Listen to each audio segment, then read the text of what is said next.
Je voudrais remercier tous ceux qui nous font la gentillesse de venir nous écouter. C'est la parole de Dieu, écouter certains aspects de la parole de Dieu que l'on a longtemps ignorés, mais dont Dieu voudrait eh bien que nous les découvrions et que nous les approfondissions, de telle sorte que nous soyons prêts pour les grands événements des années prochaines. Alors, hier soir, on a fait un petit débrief sur la situation du monde et principalement la situation de la Palestine. Alors, les jours qui viennent nous diront si le, l'accord entre le Hamas, entre Israël et d'autres nations arabes vont endurer le choc du temps. Mais en tout cas, il y a une chose qui est sûre, c'est que la parole de Dieu s'accomplira. Comme dirait Moïse dans 23, Dieu n'est pas un fils d'homme pour mentir, ni un fils d'homme pour se repentir. Ce qu'il a dit ne s'accomplira-t-il pas? Et donc, au fur et à mesure que nous voyons ces événements, notamment ceux qui ont marqué le début de la guerre d'Israël et de Gaza, eh bien, nous comprenons que la parole de Dieu est digne de confiance. Et c'est une occasion que Dieu nous donne, alors que nous voyons ces événements, d'assurer notre élection et notre vocation afin d'être prêts pour proclamer le grand nom de Dieu devant les nations. Alors, plus que jamais, l'étude du royaume est d'actualité. Et il est important que nous comprenions cette notion de royaume et que nous ne limitions pas le royaume des cieux à la simple venue de Christ. Nous avons vu qu'hier soir qu'il y a diverses acceptions attachées à ce mot, à cette notion, et Dieu voudrait que nous les connaissions, car Dieu a besoin de nous, comme disait Christine tout à l'heure, pour l'accomplissement de ses desseins. Alors, le temps pour moi de partager l'écran et nous allons donc commencer notre étude. Est-ce que Daniel peut nous lire cette déclaration de Daniel, le prophète, cette fois? Oui.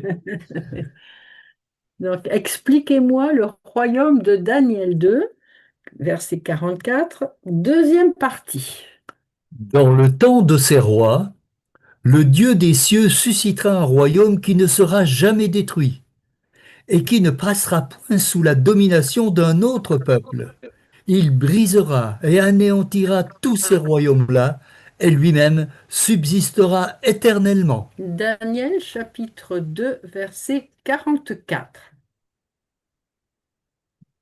Vous voyez que l'inspiration, elle est précise dans le temps où ce royaume sera suscité. Dans le temps de ce roi, le Dieu des cieux suscitera un royaume. Donc, il nous faut approfondir cette notion de la notion de temporalité, temps de ces rois et la notion de royaume. Alors, nous allons, comme hier soir, lire une déclaration montrant que nous devrions être prêts à changer d'avis au fur et à mesure que la vérité progresse. Et voilà une déclaration que nous trouvons dans le livre Conseil sur l'école du sabbat et qui est reprise aussi dans le témoignage sur l'école du sabbat. De nouvelles lumières sur le Saint-Livre. De nouvelles lumières sur le Saint-Livre seront continuellement révélées à celui qui est en communion avec le Christ. Que personne donc ne conclue qu'il n'y a plus de révélation à attendre des pages sacrées, que tout a été dit. Celui qui cherche la vérité avec diligence et prière verra encore de précieux rayons de lumière en jaillir. Beaucoup de joyaux encore dispersés doivent être rassemblés pour devenir la propriété du peuple du reste. Mais la lumière n'est pas accordée dans le seul but de constituer une force de l'Église. Elle est destinée à être répandue sur ceux qui sont dans les ténèbres et auxquels cette Église doit annoncer les vertus de celui qui l'a appelé des ténèbres à son admirable lumière. Le Christ a dit des siens, vous êtes la lumière du monde. Et la mission de la lumière est de briller et illuminer les ténèbres. Conseil sur l'école du sabbat, page 18, premier paragraphe. Amen. Alors, ces déclarations, oui, amen, ces déclarations ont été produites autour des années 1888, 1890. Et vous voyez qu'Ellen White parle de joyaux encore éparpillés. Et en fait, de joyaux, toutes les vérités ou tous les sujets concernant eh bien, la fin de la prédication de l'Évangile, l'établissement de la marque de la bête, le serment des 144 fils, eh bien, tout cela devrait constituer des joyaux encore éparpillés, car c'est en approfondissant ces thèmes que nous comprenons le véritable projet que Dieu pour nous cet après-midi et dans les temps à venir. Et important que nous nous inscrivions dans son programme. Alors, qu'est-ce donc que ce royaume? Vous savez, ce sujet est l'objet de grandes controverses. Et quand vous avez passé des années, comme moi, à entendre que ce royaume, c'était le Jésus ou encore le retour du Christ, eh bien, il est quelquefois, on peut comprendre qu'il est difficile de changer d'opinion. Mais la question n'est pas de savoir si c'est difficile ou pas de changer d'opinion.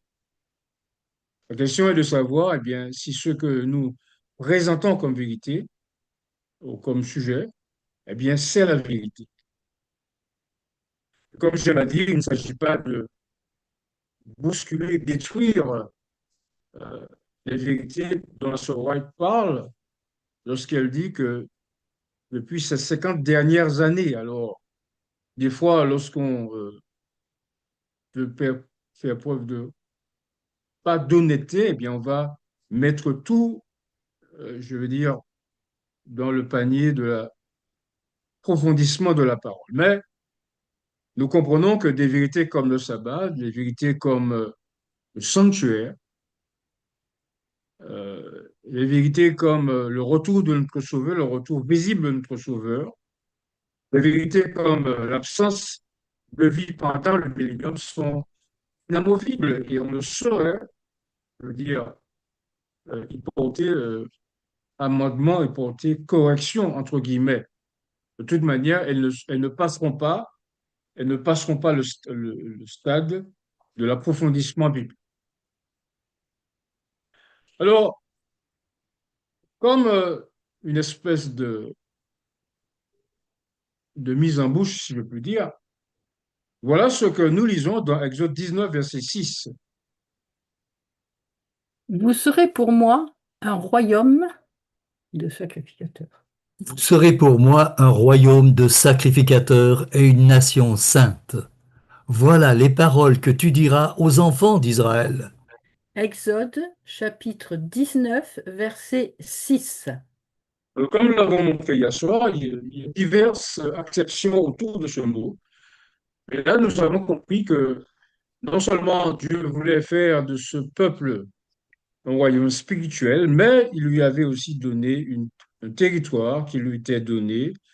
Ce territoire n'était autre que le territoire de Canaan, le territoire d'Israël, c'est-à-dire qui a pris le nom de Jacob et le territoire assigné donc aux enfants d'Israël.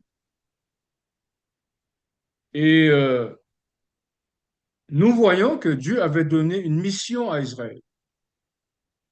en l'établissant dans la Palestine, ou la terre d'Israël, la terre de Jacob, eh bien Dieu lui avait donné une mission. Et quelle était cette mission? Et nous allons voir au fil du temps que la mission que Dieu lui avait assignée à ce peuple est la même qu'il assigne aujourd'hui à son peuple d'aujourd'hui, mais c'est le même qu'il va aussi assigner à son peuple lorsque Dieu va l'installer dans le territoire que Dieu a donné à nos pères jadis.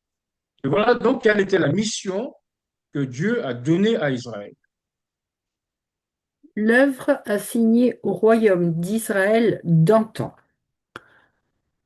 Voici les lois et les ordonnances que vous observerez et que vous mettrez en pratique, aussi longtemps que vous y vivrez, dans le pays dont l'Éternel, le Dieu de vos pères, vous donne la possession.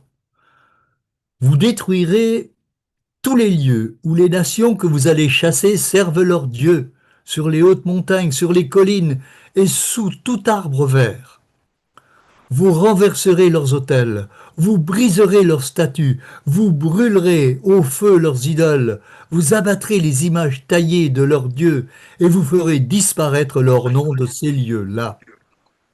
Vous n'agirez pas ainsi à l'égard de l'Éternel, votre Dieu, mais vous le chercherez à sa demeure, et vous irez au lieu que l'Éternel, votre Dieu, choisira parmi toutes vos tribus pour y placer son nom.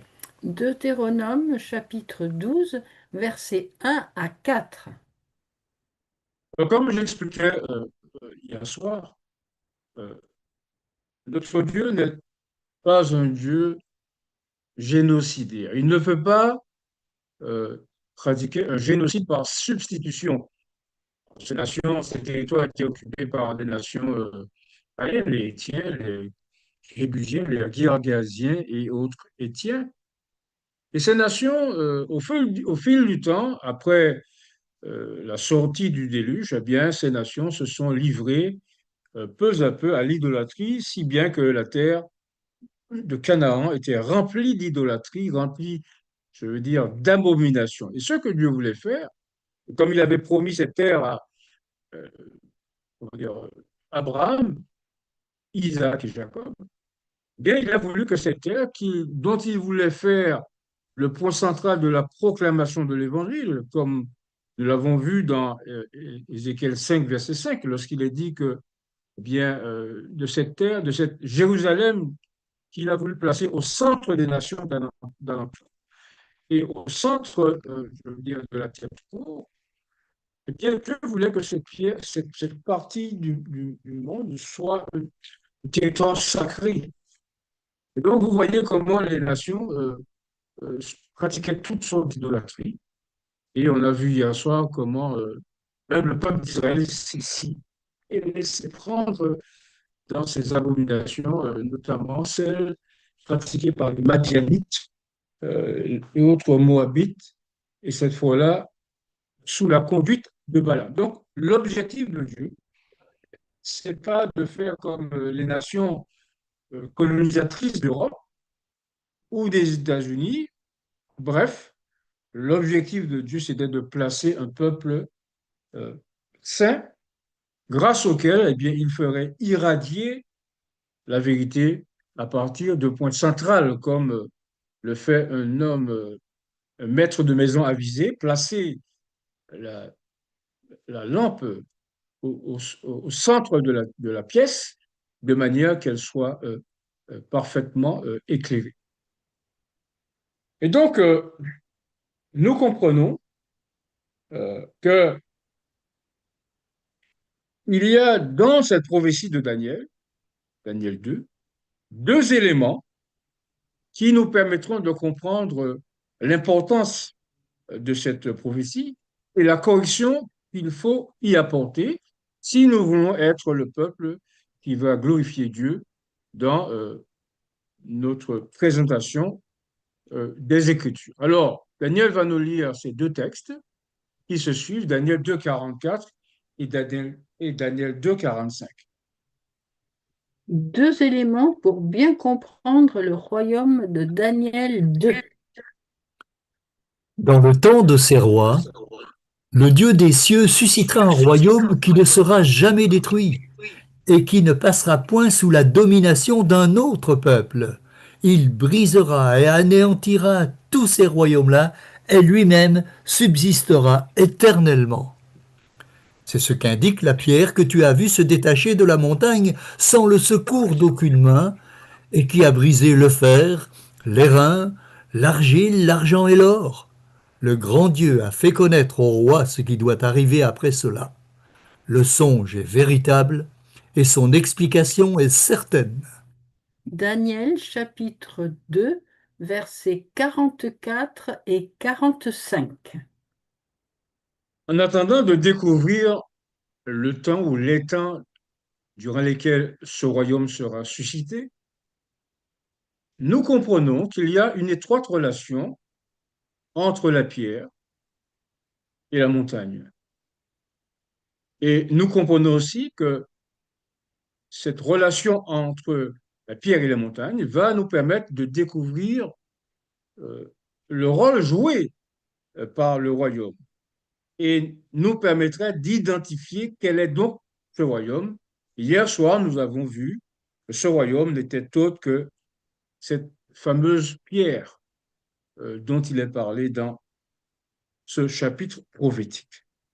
Et donc, l'importance pour nous, pour que nous ayons la bonne explication, d'ailleurs, vous remarquerez que euh, pourquoi Dieu a-t-il eu besoin de dire que le songe est véritable, alors qu'on sait que Daniel a été mu par l'Esprit de Dieu. Et si Dieu prend le temps euh, de mettre l'accent sur le fait que l'explication est certaine, je veux dire non seulement en rapport avec les différents métaux de la statue et en rapport avec les différents royaumes attachés à ces symboles, si Dieu prend la peine de dire que l'explication est certaine, c'est que il sait que, eh bien, des explications, je veux dire, particulières seront proposées euh, à tous ceux qui en voudraient connaître la profondeur. Et si cette explication est l'objet d'interprétation particulière, elle tombera nécessairement dans le coup de la dérive sur le Saint-Esprit, car c'est poussé par l'Esprit de Dieu que les hommes ont parlé de la part de Dieu. Et donc, c'est l'apôtre Pierre qui le dit dans 1 Pierre 2, dit qu'aucune prophétie ne peut être objet d'interprétation particulière. Et lorsque nous voulons savoir bien la signification euh, d'un mot, d'un concept, d'un verset, Ellen White explique que la Bible est son seul interprète. Donc, c'est à partir d'éléments fournis dans la parole de Dieu, eh bien, que nous allons trouver la solution à notre explication.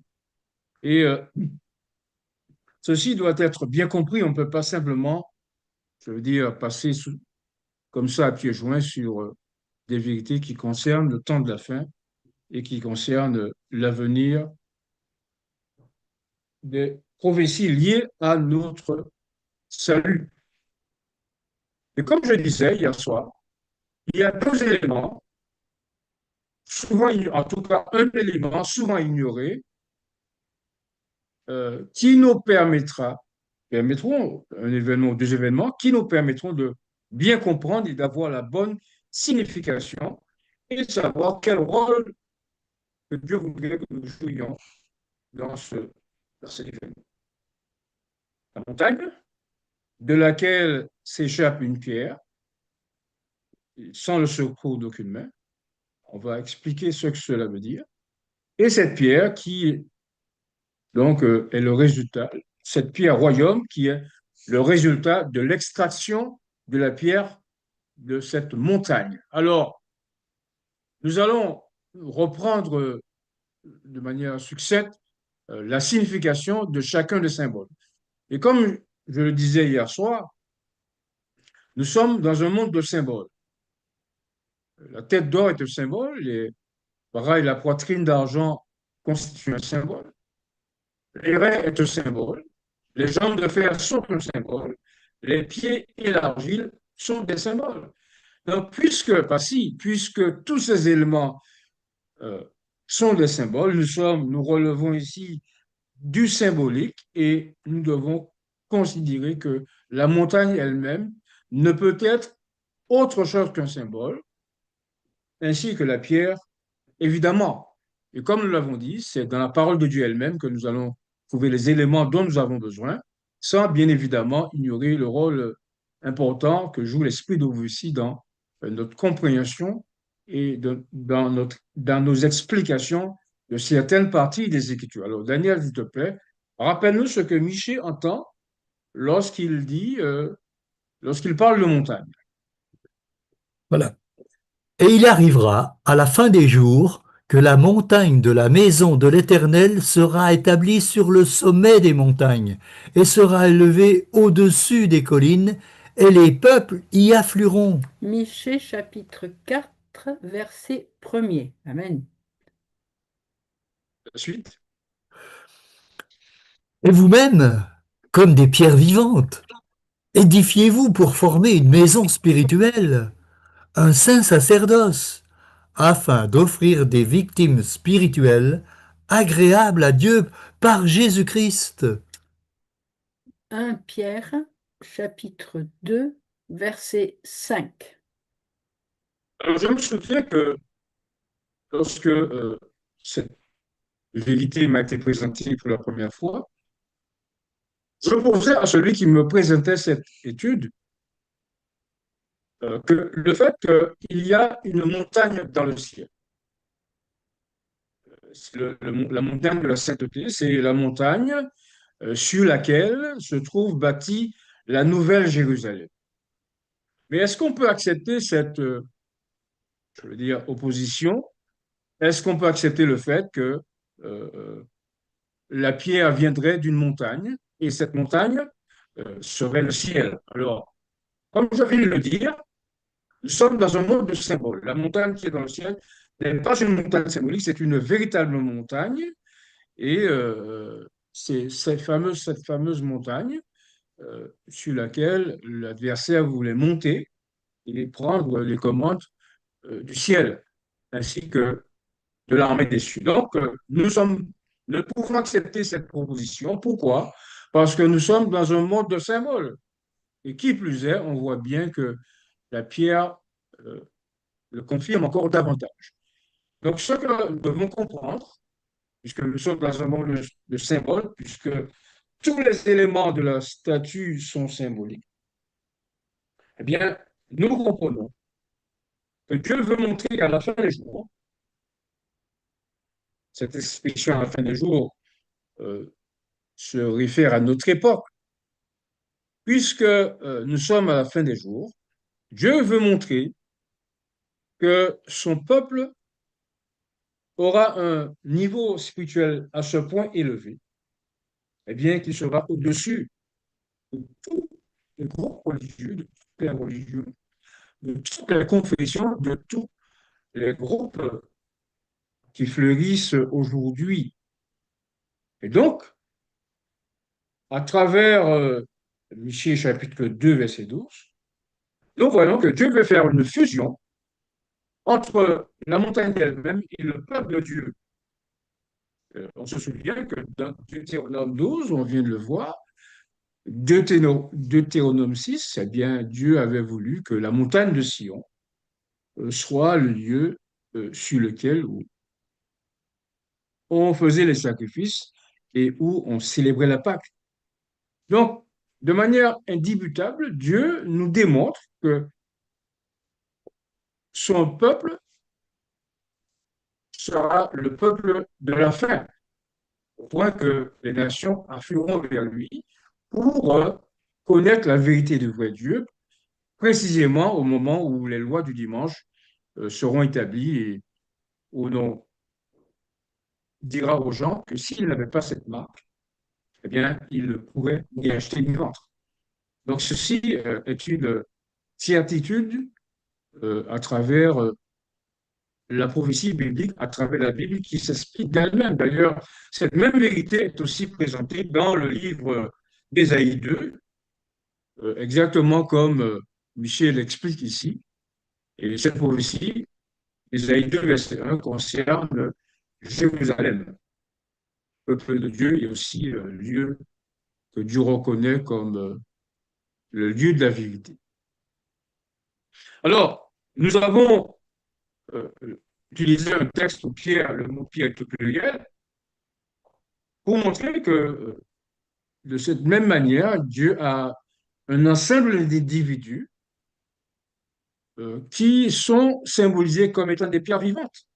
Donc, ceci ajoute encore davantage au symbole pour montrer que dans les derniers temps, Dieu montre qu'une pierre se détachera, c'est-à-dire un ensemble de personnes se détacheront d'un ensemble plus vaste. Et on comprend bien que les proportions sont clairement définies. La pierre ou les pierres, même si elles sont plurielles, eh bien, sont minimes, sont infimes par rapport à la grande masse que représente la montagne. Et donc, Hélène White va nous donner un élément d'appréciation sur l'identification, sur l'identité de ces personnes, de ces pierres vivantes. Et voilà donc ce qu'elle déclare. Qui sont les personnes symbolisées par la pierre ou les pierres? Qui sont les sujets du royaume de Dieu? Ils possèdent la justice, la paix et la joie par le Saint-Esprit. Les membres du royaume de Christ sont les fils de Dieu. Ce sont les partenaires de sa grande entreprise. Les enfants de Dieu représentent une génération élue, un peuple particulier, une nation sainte, afin qu'ils annoncent les vertus de celui qui les a appelés des ténèbres à son admirable lumière. Ils représentent le sel de la terre, la lumière du monde. Ce sont des pierres vivantes, un sacerdoce royal. Ils sont cohéritiers avec Christ, ils suivent l'agneau partout où il va. Testimonies to Ministers, page 422. Nous avons un certain nombre d'informations, un bon nombre d'informations, qui nous renseignent sur l'identification que nous pouvons attacher à la pierre qui se détache de la montagne. Je rappelle que il s'agit d'un groupe d'individus qui se détachent d'une montagne, symbole de l'Église de Dieu. Alors, on a tout de suite l'information, le royaume de Dieu, ce qui va nous rapprocher de Daniel 2, 44. Les membres du royaume de Dieu sont les fils de Dieu, alors, par opposition aux fils du malin. Et donc là, Dieu nous permet de comprendre que ces personnes constitueront plus tard le sacerdoce royal que Dieu voudrait établir. Et ces personnes sont aussi connues comme étant des personnes qui suivent l'agneau partout où il va. Alors, pas besoin de mystère, hein. Les personnes qui suivent l'agneau partout où il va, euh, c'est, euh, ce sont, ce sont les 144 000. Alors, je voudrais, après que Daniel fait cette lecture, mettre en exergue certains points concernant les 144 000 mentionnés dans le livre de la Révélation. Ils suivent l'agneau partout où il va. Je regardais, et voici, l'agneau se tenait sur la montagne de Sion, et avec lui 144 000 personnes qui avaient son nom et le nom de son Père écrit sur leur front. Ce sont ceux qui ne se sont pas souillés avec des femmes, car ils sont vierges. Ils suivent l'agneau partout où il va. Ils ont été rachetés d'entre les hommes comme des prémices pour Dieu et pour l'agneau. Et dans leur bouche, il ne s'est point trouvé de mensonge, car ils sont irrépréhensibles. Apocalypse chapitre 14, versets 1, 4 et 5. Alors, tout à l'heure, nous lisions que les membres du royaume de Dieu sont symbolisés par des pierres vivantes. Et ce sont des personnes qui suivent l'agneau partout où il va. Alors, cette mention est importante. Il y a aussi le fait que dans leur bouche, il ne s'est point trouvé de mensonge. Cette mention est importante, disais-je. Pourquoi? Parce que ces personnes sont à l'image de leur Sauveur. Rappelez-vous Isaïe 53, verset 9, où il est dit que son tombeau a été mis parmi les méchants, bien que dans sa bouche, il ne s'est point trouvé de mensonge. Et là, on comprend que ce que Dieu voudrait mettre sur la terre, en tout cas établir sur la terre, c'est un type de personnes, un certain nombre de personnes qui seront véritablement rendues à l'image de leur Sauveur. Alors, c'est le seul peuple de la Bible, mis à part peut-être euh, le père de Jean-Baptiste, dont il est dit qu'ils sont irrépréhensibles et que dans leur bouche, il ne s'est point trouvé de mensonge. Et donc, ceci est important car on réalise que ces personnes constitueront plus tard le royaume de Dieu et ce sont ces personnes avec lesquelles Dieu va terminer l'œuvre évangélique. Tout cela, nous aurons l'occasion de l'approfondir. Alors, sur la question du royaume, sur la question de l'extraction de la pierre, on réalise que Dieu, à un moment, va préciser non seulement la provenance de la pierre, mais le moyen par lequel ces personnes seront extraites de la masse.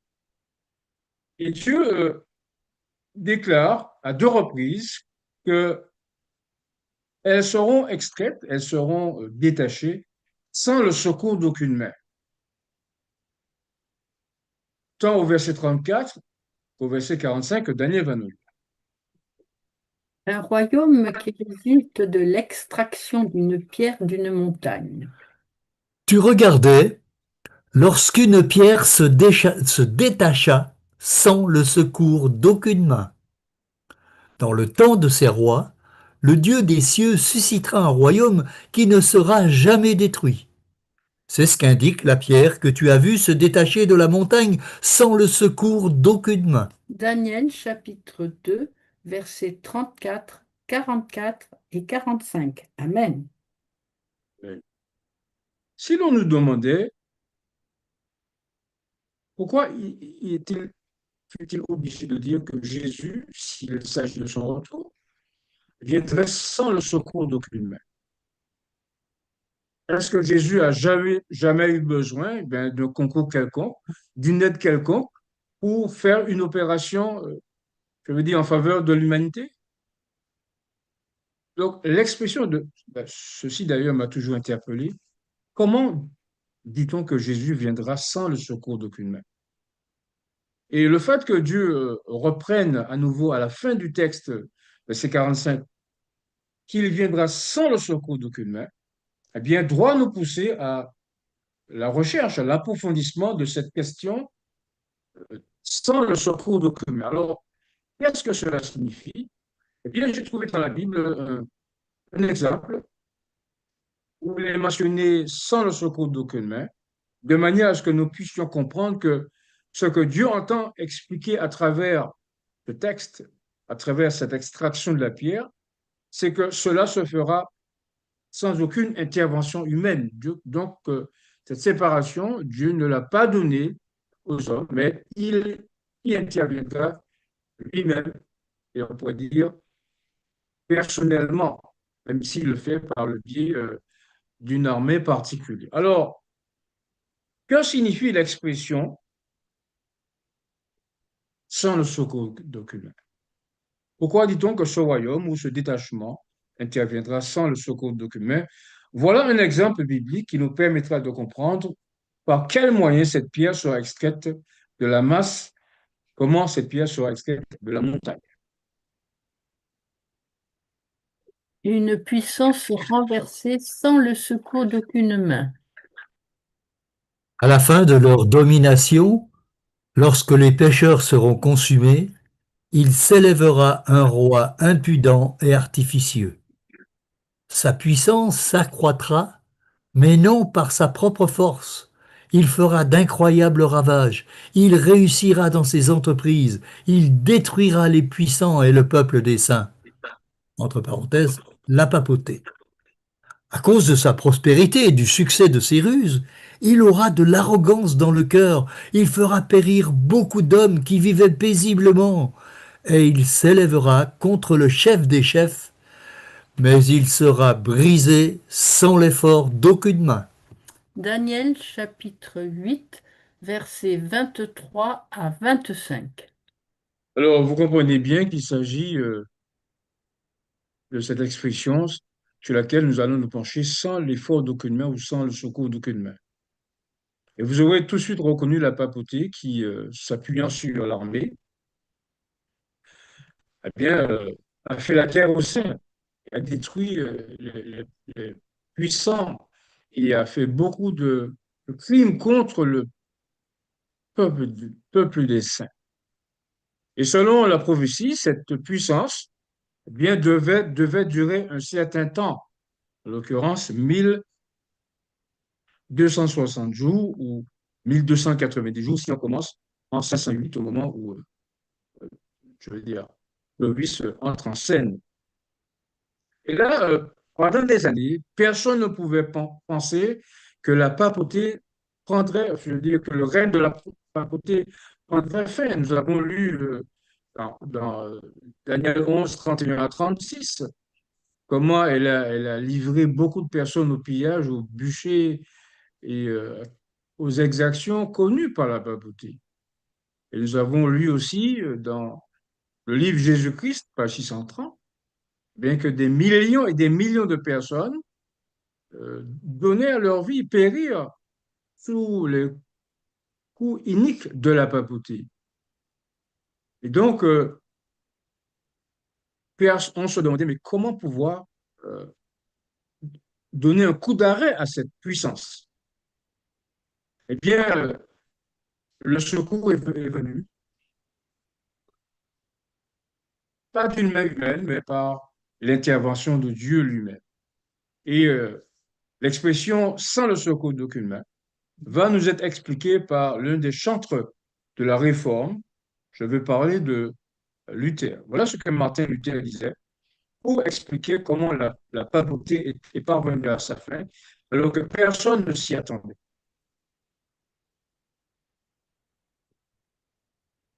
La papauté renversée sans le secours d'aucune main. Je veux prêcher, je veux parler, je veux écrire, mais je ne veux contraindre personne, car la foi est une chose volontaire. Voyez ce que j'ai fait. Je me suis élevé contre le pape, les indulgences et les papistes, mais sans tumulte et sans violence. J'ai mis en avant la parole de Dieu. J'ai prêché, j'ai écrit. Je n'ai pas fait autre chose. Et tandis que je dormais, cette parole que j'avais prêchée a renversé le papisme, tellement que jamais ni prince ni empereur ne lui ont causé tant de mal. Je n'ai rien fait. Alors, c'est Tragédie des siècles, chapitre 10, page 198, deuxième paragraphe. Donc, la papauté a Amen. été renversée sans le secours d'aucune main. Elle a été renversée par la parole de Dieu, elle a été renversée par Dieu lui-même et nous montrons dans cette situation que Luther s'appuyait sur la parole de Dieu, sur la puissance de Dieu. Quand on considère que beaucoup de ses collègues furent mis à mort, furent brûlés sur le bûcher, etc., eh bien, on considère que Dieu avait une œuvre particulière pour cet homme, Martin Luther. Et donc, ce que Dieu a voulu montrer, ce que Dieu nous montre, que l'expression sans le secours humain signifie tout simplement sans intervention humaine. Et cela nous fait penser à quelque chose justement en matière de royaume. Lorsque Dieu fit croître son Église, fit donner à son Église le succès au début des premières années, eh bien Satan vint pour semer l'ivraie. Et tout naturellement, eh bien, les personnes qui avaient la charge du champ, eh bien, voyaient qu'il était obligatoire d'arracher l'ivraie euh, avec le bon grain. C'est comme quelquefois aussi, nous sommes atterrés, même parmi ceux qui euh, prétendent prêcher la réforme, eh bien, ne font pas ce que Dieu demande. Et cela crée quelques distorsions, cela peut créer quelques animosités. Bref, mais Dieu va nous expliquer la manière dont il prévoit de constituer ce royaume. Et on se souvient que le maître de maison dit non, non, pas maintenant, de peur qu'en arrachant l'ivraie, vous arrachez aussi le bon grain, mais qu'il y a une période réservée pour, je veux dire, l'arrachage de l'ivraie, pour la purification du champ, pour le nettoyage du champ. Eh bien, voilà ce que Dieu se propose de faire lorsqu'il va finalement constituer ce royaume. Il ne le fera pas par des humains. Il le fera tout simplement sans le secours d'aucune main, sans intervention humaine. Il le fera par les hommes, plutôt les anges qui sont à ce service, ceux-là qui sont envoyés pour exercer un ministère en faveur de ceux qui doivent hériter du salut. Et voilà ce que Dieu, dans sa parole, explique par l'expression sans le secours d'aucune main, bien évidemment, en comparant l'écriture entre elles. Dieu enverra ses anges dans son royaume. Or, comme on arrache l'ivraie et qu'on la jette au feu, il en sera de même à la fin du monde. Le Fils de l'homme enverra ses anges, qui arracheront de son royaume tous les scandales et ceux qui commettent l'iniquité. Et ils les jetteront dans la fournaise ardente, où il y aura des pleurs et des grincements de dents. Matthieu, chapitre 13, versets 40 à 42. Amen. Comme vous le voyez, tout comme dans Daniel 2,45, il est dit que le Seigneur va susciter un royaume, il est question ici du royaume des cieux. Donc on voit que euh, il y a donc une corrélation entre Daniel 2,44 et Matthieu 13, verset 41, où il est question de susciter le royaume. Et hier soir, j'expliquais que ce royaume sera aussi dans la bouche de Jésus euh, suscité par divers moyens. Et c'est ce qu'on appelle la purification du champ, la purification de l'Église de Dieu, la purification du royaume de Dieu, ou encore la purification du royaume des cieux. On voit aussi qu'en termes de séparation, on voit que les bons poissons sont mis dans des vases et les autres sont jetés dehors. On voit que celui qui n'avait pas l'habit de noces, eh bien, fut jeté dehors. Donc, tout cela constitue, eh bien, la création ou l'érection du royaume des cieux. Et on comprend bien que nous a donné suffisamment d'éléments dans sa parole elle-même afin que, en comparant les versets entre eux, nous puissions arriver à la vérité. Alors, je voudrais m'arrêter sur le fait que ce sont les anges qui vont intervenir pour arracher du royaume de Dieu, de l'Église de Dieu, eh bien, tout le scandale, de manière à ce que ce royaume, au final, demeure pur. En réfléchissant, quand je lisais ce texte, je me disais, mes premières années de découverte de la parole de Dieu, euh, comment les anges, alors que la terre sera embrasée par le feu, euh, pourront faire le tri, en tout cas un tri rapide, entre les différentes personnes se réclamant du royaume des cieux. Ben, c'est en grandissant et en découvrant que le maître du sanctuaire avait quelque chose à dire, que l'on découvre qu'il s'agit ici de la purification du sanctuaire, d'abord les morts et ensuite les vivants. Et là, on remarque quelque chose de très important, que c'est ces mêmes anges dont il est parlé ici dans Daniel 13, pardon, Matthieu 13, 41, que l'on retrouve dans le livre d'Ézéchiel. Tout cela pour montrer que les paraboles n'ont aucun autre but que celui de nous montrer comment, par le biais de la purification du sanctuaire terrestre, en l'occurrence l'Église, mais aussi céleste, que l'Église sera purifiée. Alors, on me dira, oui, voilà, on parle ici de l'ivraie que l'on arrache et que l'on jette au feu et qui lancera ainsi à la fin du monde. On s'arrête sur le verset 42 de Matthieu 13, où il est dit qu'ils seront jetés dans la fournaise ardente. Alors, comprenez bien que nous sommes dans le domaine de paraboles. Bien, Jésus va se servir d'éléments de la vie quotidienne pour expliquer bien, comment le royaume sera-t-il établi, en tout cas le royaume spirituel dans le cas d'espèce. Ne jette-t-on pas l'ivraie au feu? On ne met pas l'ivraie dans des vases. Donc, à chaque situation, eh bien, à chaque situation en relation avec le jugement, Dieu va se servir d'éléments de la vie quotidienne que nous comprenons et que ses contemporains connaissaient pour expliquer eh bien, de quelle manière euh, interviendra la purification du sanctuaire terrestre, en l'occurrence de l'Église.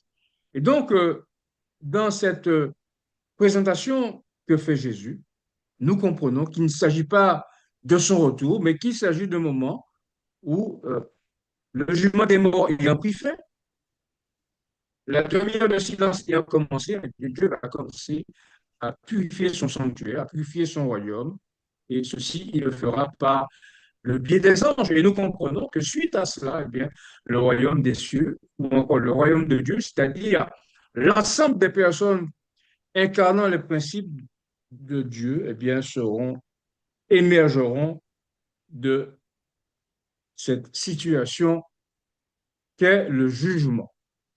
Et donc, voilà encore une autre déclaration qui nous montre l'importance de comprendre que le temps viendra où le sanctuaire, je veux dire terrestre, je parle de l'église de Dieu, le royaume de Dieu, ou encore le champ de Dieu, sera purifié. Daniel, est-ce que tu peux nous lire ce texte, s'il te plaît? Oui. Plus ni incirconcis, ni impur. Réveille-toi, réveille-toi, revêt ta parure, Sion. Revêt tes habits de fête, Jérusalem, ville sainte, car il n'entrera plus chez toi ni incirconcis, ni impur. Secoue ta poussière, lève-toi, mets-toi sur ton séant, Jérusalem, détache les loins de ton cou, captive, fille de Sion. Ésaïe chapitre 52, versets 1 et 2. Amen. Oui. Ainsi comme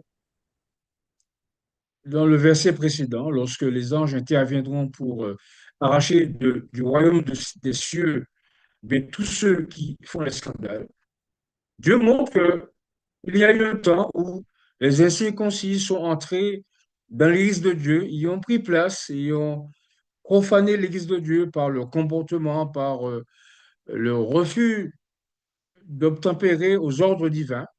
Eh bien, il y a ici une négation absolue. Il n'entrera plus chez toi ni incirconcis, ni impur. Et c'est donc à ce moment-là que l'Église de Dieu sera purifiée, que le royaume de Dieu sera purifié et qu'il, le royaume des cieux, sera prêt à faire la mission que Dieu va lui assigner, à savoir briser les nations. Et ce sont encore des concepts que nous allons développer. Comment bien un royaume, comment un groupe de gens va écraser le royaume du monde et mettre un terme à leur existence. Et là, vous savez, lorsque vous êtes malade, vous êtes allongé, mais le temps vient lorsque vous avez pris les médicaments qu'il convient, eh bien, vous vous redressez et vous êtes capable de parler avec force, de reprendre des forces de manière à vaquer à vos occupations.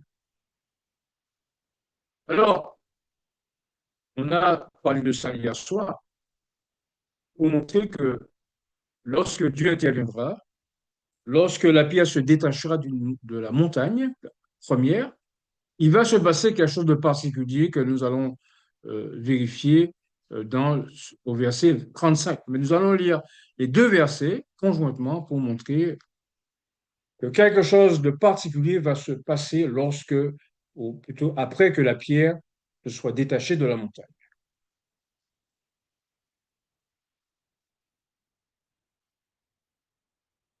Daniel?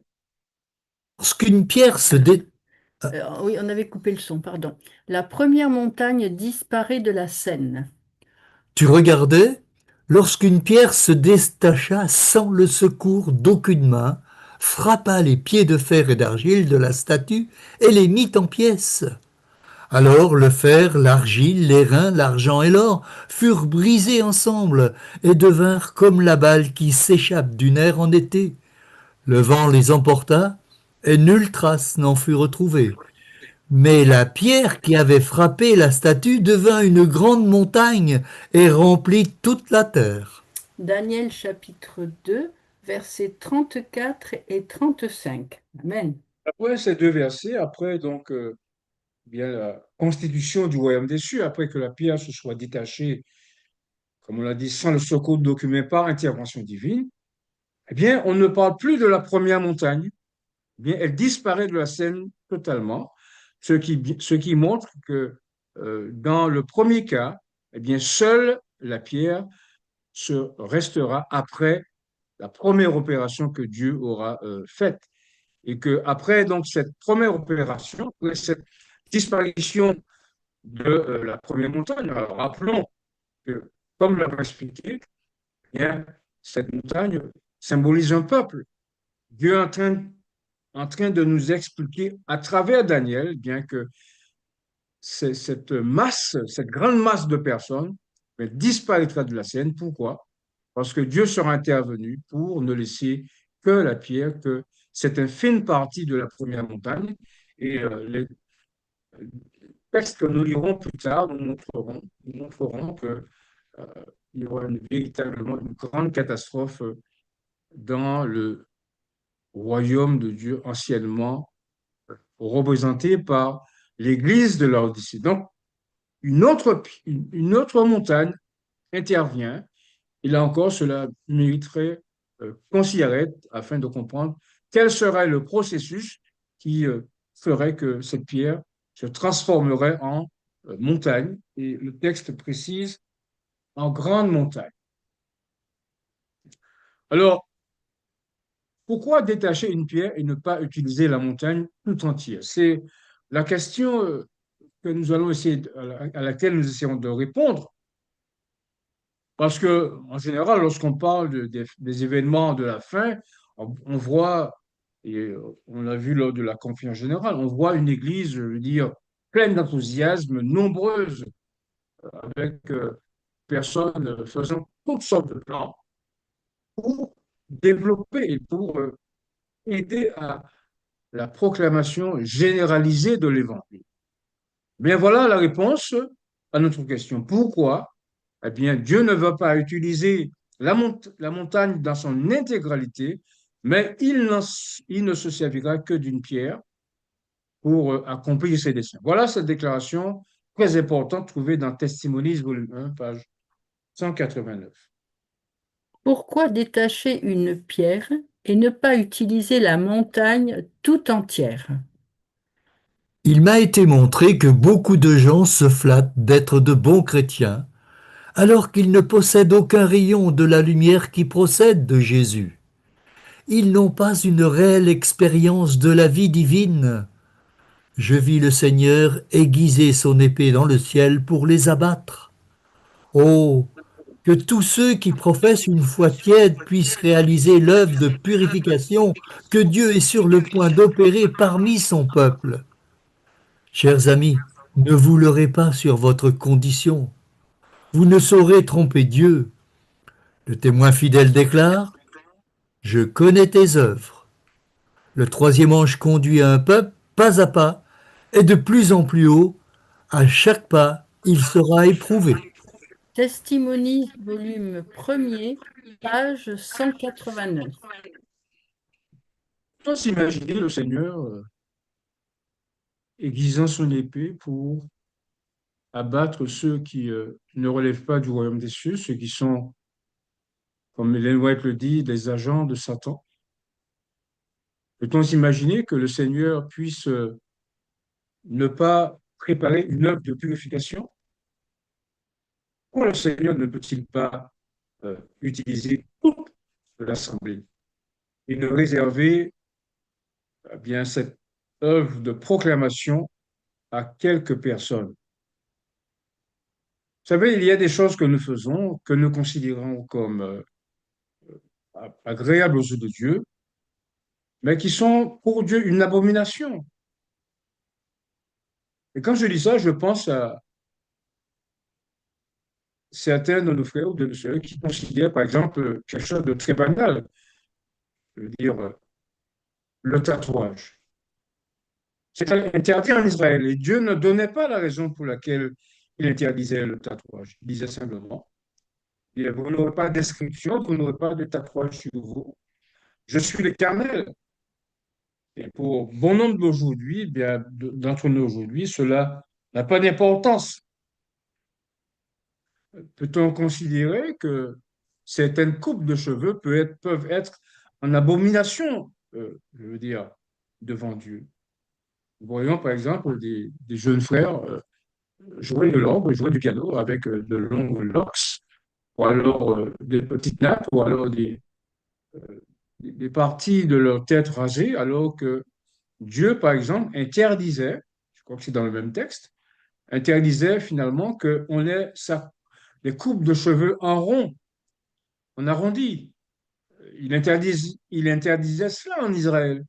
Pourquoi? Parce que ces coupes de cheveux étaient attachées à des rites idolâtres, mortuaires, et Dieu ne voulait pas que son peuple se l'approprie.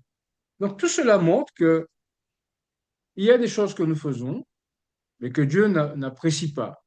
Et c'est pour cette raison que nous apprécions le message de Gisraël. Pourquoi? Parce que, eh bien, il est précisé les choses non pas de manière générale, et que chaque point est, est débattu sur la coupe de cheveux, la couleur des vêtements, bref, tout cela est clairement explicité dans ce message, de manière à ce que bien Dieu, que le peuple de Dieu sache exactement ce que Dieu attend de lui. Nous avons aussi cette tendance à avoir le port des bagues, le port des bijoux. Et je me souviens que à la page 687 du livre Tragédie, pas tragédie, mais Témoignage pour l'Église, volume 1, où Ellen White dit clairement à la page 687 euh, des témoignages, volume 1, bien que votre bague, elle est simple, mais elle est inutile. Ce sont les mots qu'elle emploie. Tout cela montre qu'atteindre le chiffre de 144 000 ne sera pas une sinécure, ce sera quelque chose de très sérieux. Et Dieu veut montrer par là qu'il veut se servir des personnes qui, à l'instar de leur sien Israël, sont prêts à observer toutes ces ordonnances et ces recommandations. Donc Dieu ne va pas utiliser toute l'Église, il va en utiliser une partie aussi infime, bien qu'une pierre est à une montagne. Et là, nous avons un autre texte, cette fois tiré de Service chrétien, qui va nous expliquer le même principe pour lequel ou à travers lequel Dieu ne va pas utiliser toute l'Église, mais seulement une partie infime. Seul un petit groupe sera confronté aux événements derniers. C'est une déclaration solennelle que je fais à l'Église. Il n'y a pas une personne sur 20 de celles dont les noms sont inscrits sur les registres de l'Église qui soit prête à terminer sa course terrestre et qui ne se trouverait pas, si cette éventualité se produisait, dans la condition du pécheur habituel, c'est-à-dire sans Dieu et sans espérance dans le monde. Ces personnes font profession de servir Dieu, mais en réalité elles servent Mammon. Beaucoup sont entrés dans l'Église en conservant un esprit insoumis et fruste. Leur sens spirituel est perverti par leur corruption avilissante. Ils agissent selon le monde dans leur esprit, dans leur cœur, dans tous leurs desseins, traduisant ces tendances dans des actes licencieux et faisant preuve d'hypocrisie dans toutes les manifestations de leur profession de chrétiens. Ils vivent comme des pécheurs tout en se prétendant des chrétiens. Service chrétien, chapitre numéro 3, page 51, deuxième paragraphe. Amen. Et vous avez remarqué, enfin, on ne le voit pas hélas, que cette déclaration a été faite en 1893. Sincèrement, frères et sœurs, que dirait la servante du Seigneur aujourd'hui en voyant le spectacle affligeant, bien que nous offrons à notre Père céleste, non seulement au temple, où nous faisons mime d'être de bons chrétiens, mais aussi dans le vécu quotidien, que ce soit dans la rue ou dans notre lieu de travail. Lieu de travail. Donc, nous comprenons que pour cet événement glorieux, qui n'est autre que la fin de la prédication de l'Évangile, Dieu ne va pas utiliser la masse entière. Et cela nous fait penser, bien évidemment, à l'histoire de Gédéon, où 22 000 personnes se présentèrent, puis après, il ne restait que 10 000, puis ensuite 300 soldats, 300 éléments avec lesquels Dieu remporta la victoire sur Madian en troublant autant le trouble dans le camp des Madianites. Et donc, lorsque nous comparons bien le processus ou le fil de conduite de cette prophétie de Daniel, eh bien, nous réalisons bien que cette prophétie est en accord avec beaucoup de prophéties. Et comme dirait Jean dans le livre de l'Apocalypse, verset 7, 10, verset 7, que le mystère de Dieu s'accomplira comme il a déclaré à ses serviteurs, les prophètes. Tout cela nous montre qu'avec la disparition de la montagne et le résultat qui n'est autre que la pierre, bien que les jours de la purification de l'Église proche à grands pas. N'est-ce pas, Daniel? Les jours de purification de l'Église s'approchent à grands pas. Dieu veut un peuple pur et fidèle. Au cours du terrible criblage sur le point de se produire, nous pourrons mieux mesurer la force d'Israël. Les signes montrent clairement que le temps où le Seigneur manifestera qu'il a un vent à la main est proche. Il purifiera à fond l'Église. Conseil à l'Église, page 274, deuxième paragraphe. Amen. Oui.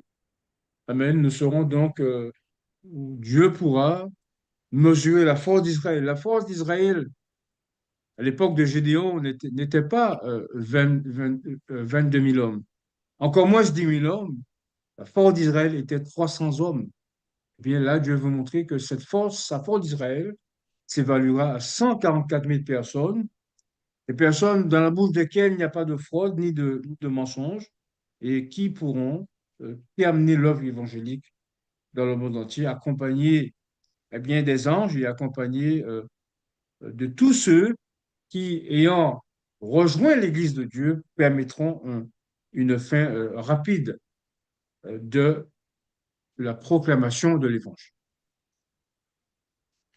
Alors, pour bien comprendre la notion du royaume qui est suscitée dans le temps de ces rois, nous allons relire le contexte euh, dans lequel Dieu va susciter ce royaume et nous allons parler de l'aspect du temps, l'aspect de la temporalité. Nous lisons. Un royaume suscité dans le temps de ses rois. Lesquels? Tu as vu le fer mêlé avec l'argile, parce qu'ils se mêleront par des alliances humaines. Mais ils ne seront point unis l'un à l'autre, de même que le fer ne s'allie point avec l'argile. Dans le temps de ces rois, le Dieu des cieux suscitera un royaume qui ne sera jamais détruit et qui ne passera point sous la domination d'un autre peuple. Il brisera et anéantira tous ces royaumes-là et lui-même subsistera éternellement. Daniel chapitre 2, versets 43 et 44. Amen. Oui. Lorsque certains de nos frères nous entendent dire que Dieu va susciter un royaume avant son retour, et que qui plus est, ce royaume sera installé en Palestine, là où il y a tout le conflit entre je veux dire, les deux nations ou les autres nations. On nous rétorque, comment Dieu peut-il déjà constituer un royaume avant qu'il ne revienne, qui plus est dans un lieu où il y a la guerre, comme si Dieu ne pouvait pas faire arrêter la guerre. Ne l'a-t-il pas fait par le passé? Et j'ai encore un texte dans mon esprit qui me dit que, voilà, qui me rappelle, il a fait arrêter la guerre au bout de la terre. Donc, je ne sais plus quel psaume c'est. Et Dieu nous explique que son royaume sera établi et qu'il va nous donner le temps pendant lequel, pas le temps pendant lequel, le temps où il sera, je veux dire, suscité. Il nous parle, eh bien, du monde d'aujourd'hui. Il nous parle de nations symbolisées par le fer, symbolisées par l'argile, et ces nations tenteront des alliances. Et c'est dans ce temps-là, Daniel 2,44, c'est-à-dire aujourd'hui, que Dieu veut susciter ce royaume. Il veut le mettre, je veux dire, en construction. Alors, qu'est-ce que nous allons dire à Dieu? Nous allons dire non, mais non, mais ton royaume sera établi lorsque tu reviendras. Pourquoi Dieu précise que ce royaume sera établi dans le temps de ses rois, dans le temps où, eh bien, les nations tenteront de faire des alliances les unes avec les autres et sans qu'elles n'arrivent, je veux dire, à quelque chose de concret. Pourquoi Dieu précise tout cela? Parce que, eh bien, selon la prophétie, va nous expliquer qu'est-ce qui va se passer après ce temps où les nations ne pourront pas s'unir entre elles à cause de leurs différences. On le voit aujourd'hui dans les traités qui sont faits, dans le Mercosur, par exemple, qui avait été établi et qui est abandonné, dans l'accord de la LENA entre le Canada et les États-Unis, on voit comment, eh bien, les choses ne sont pas simples. Pourquoi? Parce qu'une prophétie avait déjà déclaré par avance qu'elles tenteront de s'unir, mais qu'elles ne s'uniront pas. Mais Dieu ne veut pas seulement que nous constations l'échec de la LENA, l'échec du Mercosur. Il veut que nous retenions l'idée que c'est pendant ce temps-là qu'il va établir son royaume et qui va évidemment le purifier. Donc, on ne saurait, je veux dire, s'y convenir à la parole de Dieu, nous devons respecter le temps où Dieu lui-même a indiqué qu'il suscitera un royaume et dans quel but et à quelle fin.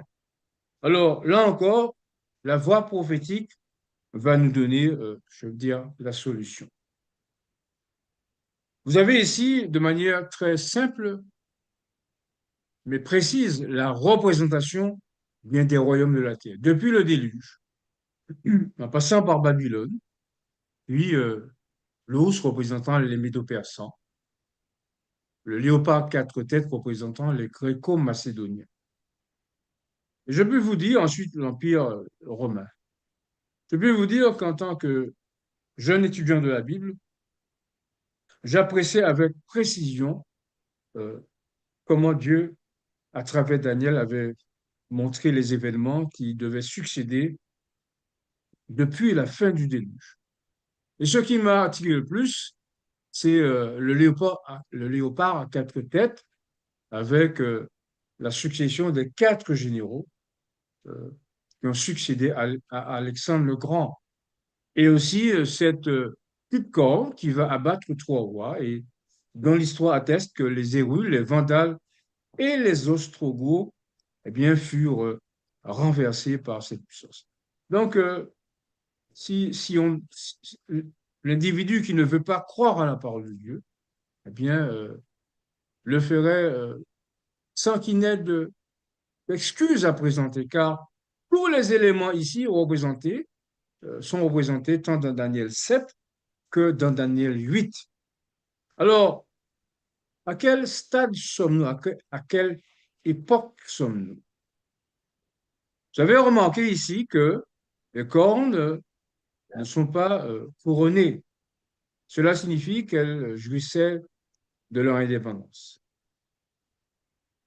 Et lorsque la petite corne représentant la papauté fut détruite, eh bien, le monde d'après, c'est-à-dire le monde dans lequel nous vivons, aujourd'hui, le temps de ces rois, eh bien, vous avez une bête qui représente le monde d'aujourd'hui. Et comment le savons-nous? Eh bien, nous le savons que par le fait que tant que la petite corne existait, eh bien, les cornes, l'année 8-21, représentant des nations, ne pouvaient être couronnées. Mais ici, nous avons la disparition, je veux dire, l'apparition des couronnes, symbole d'autorité des nations, du fait de la blessure de la papauté. Alors, même si euh, elle a retrouvé sa puissance, je veux dire, même si elle est reconnue dans le monde, même si la blessure mortelle a été guérie, le monde continue à fonctionner avec la séparation de l'Église et de l'État, et notre pays en est un exemple particulier. Juste. Juste, merci. Et donc, frères et sœurs, dans Daniel 2,43, il est expliqué que ces nations tenteront de s'unir, mais ces unions ne subsisteront pas. Et c'est dans ce moment-là que Dieu désire susciter son royaume. Vous savez, les gens pourraient nous tromper par des discours, mais Dieu a pris suffisamment de précautions en fournissant suffisamment d'exemples pour que nous ne soyons pas trompés par certaines explications qui ne supporteraient pas le test euh, de l'autorité du Saint-Esprit. Et donc, c'est dans ce moment que Dieu va susciter son royaume. Pourquoi? Eh bien, la suite nous le montre. Lecture. Le monde actuel. Tu as vu le fer mêlé avec l'argile, parce qu'ils se mêleront par des alliances humaines, mais ils ne seront point unis l'un à l'autre, de même que le fer ne s'allie point avec l'argile. Daniel chapitre 2, verset 43. Amen. Je ne cesserai de le répéter. C'est voilà donc le monde actuel, le monde dans lequel les nations n'arrivent pas à s'unir. Et c'est aujourd'hui, On peut rien y faire. dans le temps de ces rois, que Dieu veut susciter un royaume. Pourquoi, frères et sœurs? Parce que ce symbole ici ne saurait représenter le dernier symbole représentant l'humanité. Dieu a tout prévu. Il a prévu depuis la fin du déluge jusqu'au monde d'aujourd'hui, mais il a des symboles incontestables pour le monde de demain. Et quels sont ces symboles? Eh bien, il y a cette femme ici, assise sur les têtes, symbole des églises, permettant plus tard une fédération des églises. Et ensuite, vous avez euh, cette femme assise sur la bête, sur le monde politique, sur le monde économique et sur le monde marchand. Et donc, si nous plaçons le royaume des cieux ici, si nous parlons du fait que Dieu va susciter un royaume dans le temps de ses rois, eh bien, nous déplaçons la prophétie et nous faisons violence au texte, car c'est ici que Dieu va susciter son royaume, non pas son retour, mais un ensemble d'individus, un ensemble de personnes sanctifiées, purifiées, un ensemble de personnes euh, dans la bouche desquelles il n'y a pas de fraude.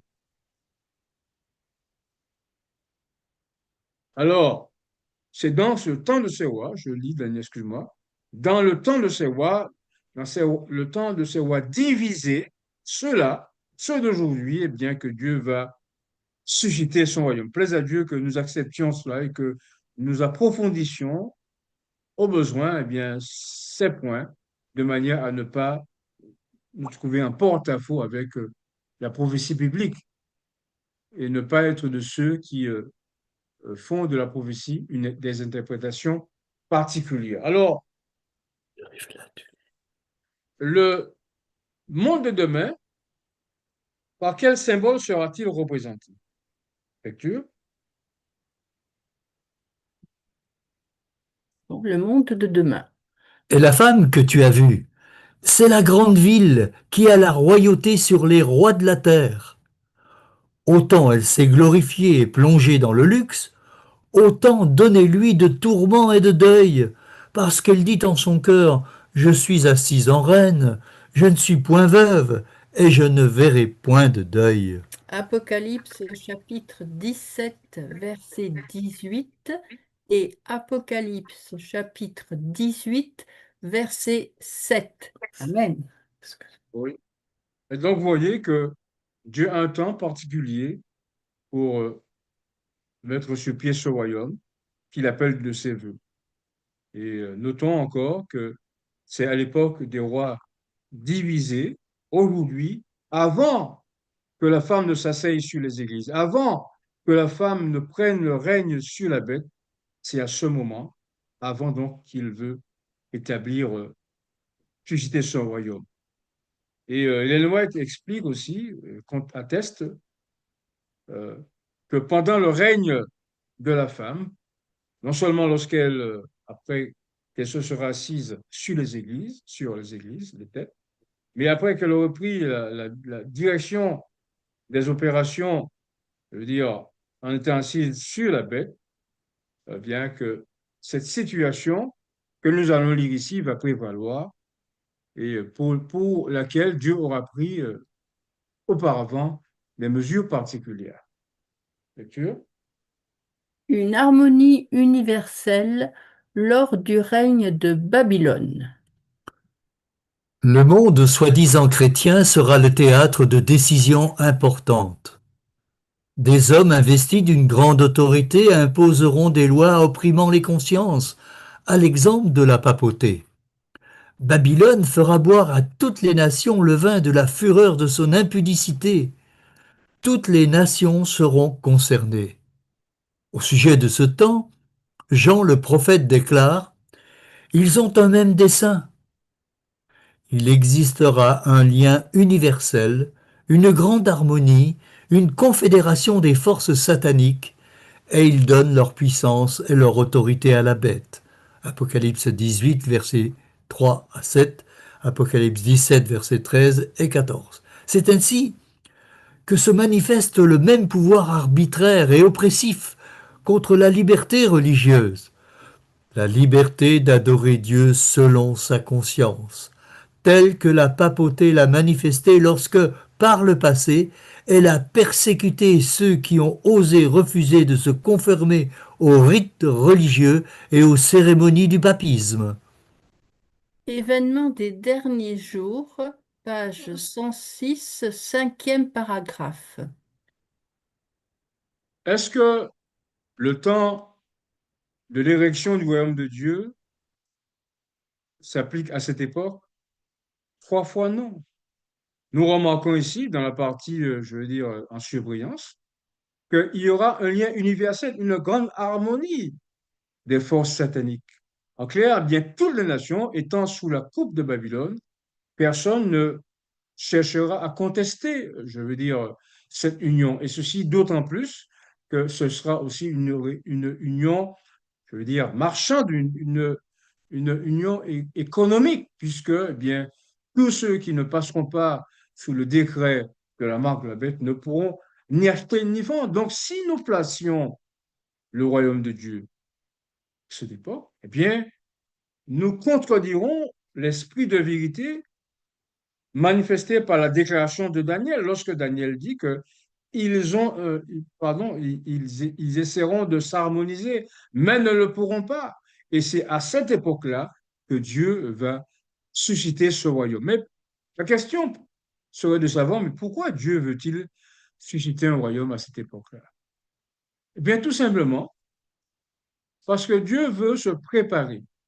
Dieu veut préparer 144 000 personnes avant que la marque de la bête ne soit en vigueur, de peur qu'ils ne soient tentés de prendre la marque et d'empêcher que cette prédication glorieuse du message du troisième ange, je les connaisse, l'éclat qui sera revêtu.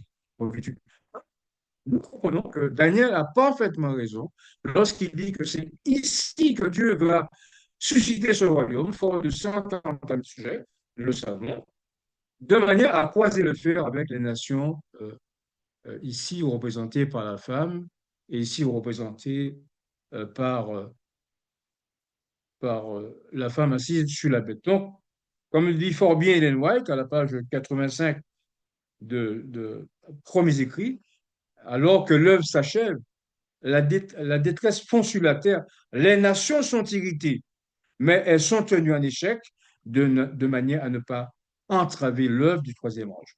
Pour cause, parce que Dieu aura préparé ses serviteurs euh, avec une force à nul autre pareil, avec une consécration à nul autre pareil, de manière eh bien, à permettre l'accomplissement euh, de l'Évangile dans le monde entier. Alors, voilà de quelle manière Dieu ayant pris les devants, ayant euh, suscité ce royaume aujourd'hui, dans le temps de ses rois, les préparer bien à cette grande mission, voilà comment l'Évangile va se terminer avec gloire, tel que nous le lisons dans la déclaration d'Ellen White.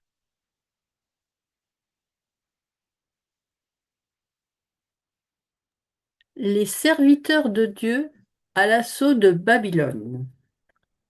Les serviteurs de Dieu, le visage illuminé d'une sainte consécration, iront de lieu en lieu proclamer le message céleste. Des milliers de voix le feront retentir dans toutes les parties du monde. Les malades seront guéris, des miracles et des prodiges accompagneront les croyants. Satan, de son côté, opérera des miracles trompeurs jusqu'à faire descendre le feu du ciel sur la terre à la vue des hommes. Ainsi, les habitants de la terre seront mis en demeure de prendre position. Tragédie des siècles, chapitre 38, page 664, deuxième paragraphe.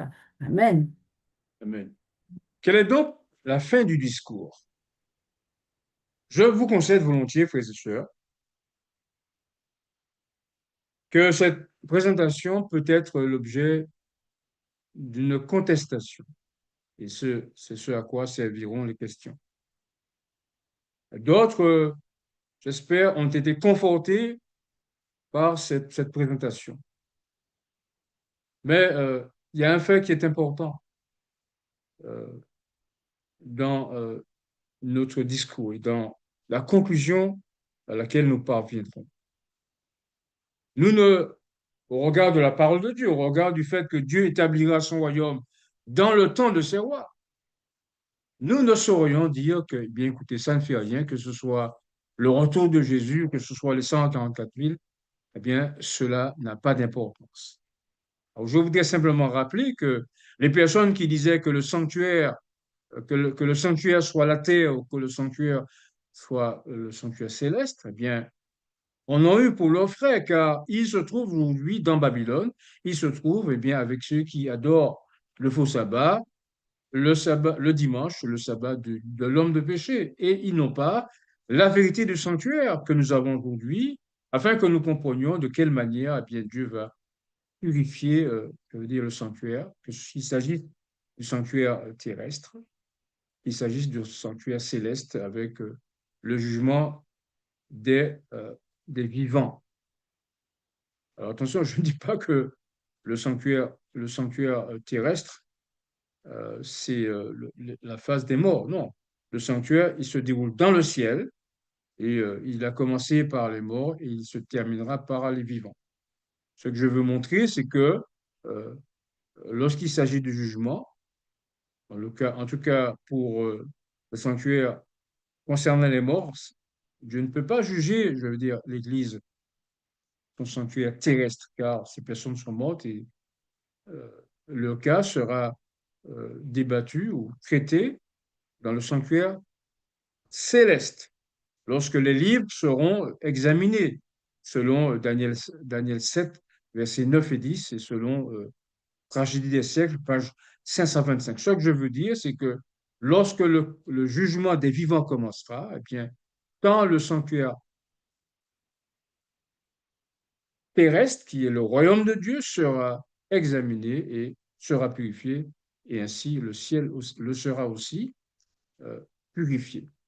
Ce que je veux dire, frères et sœurs, c'est que nous ne saurions continuer à dire que la pierre, c'est Jésus, ou encore le retour du Christ. Cela n'est pas supporté par la parole de Dieu. Nous devons donc corriger ces erreurs de manière à ce que nous soyons trouvés euh, dignes de faire partie de ce peuple. Et donc, l'explication est certaine. Le grand Dieu a fait connaître au roi ce qui doit arriver après cela. Le songe est véritable et son explication est certaine. Quelle est donc cette explication certaine, si ce n'est celle de considérer sur la base de la parole de Dieu, sur la base des écrits de l'esprit de prophétie, que le royaume que Dieu veut établir, eh bien, n'est pas Jésus, n'est pas le retour du Christ, mais c'est un ensemble de personnes qui constitueront ce royaume. Et on a vu que ce sont des personnes particulières, ce sont des personnes dans la bouche desquelles il n'y a pas de fraude, ce sont donc les 144 000. Et donc, puisqu'il en est ainsi, puisque ce royaume, eh bien, c'est l'instrument par lequel Dieu amènera la terre à sa fin, en tout cas en ce qui concerne la prédication de l'évangile et même l'économie, car on verra prochainement que suite à l'action des 144 000, suite à la prédication des 144 000, bien, tout le système économique, je veux dire, du monde capitaliste ou pseudo-capitaliste sera, je veux dire, détruit. Et donc, le monde, de fait, cessera d'exister puisqu'il n'y aura plus de possibilité de remettre sur pied quelque chose, je veux dire, de viable. Alors, quelle est donc la fin du discours? Bien, la voilà, celle que nous recommande l'esprit de prophétie dans le livre de la tragédie des siècles.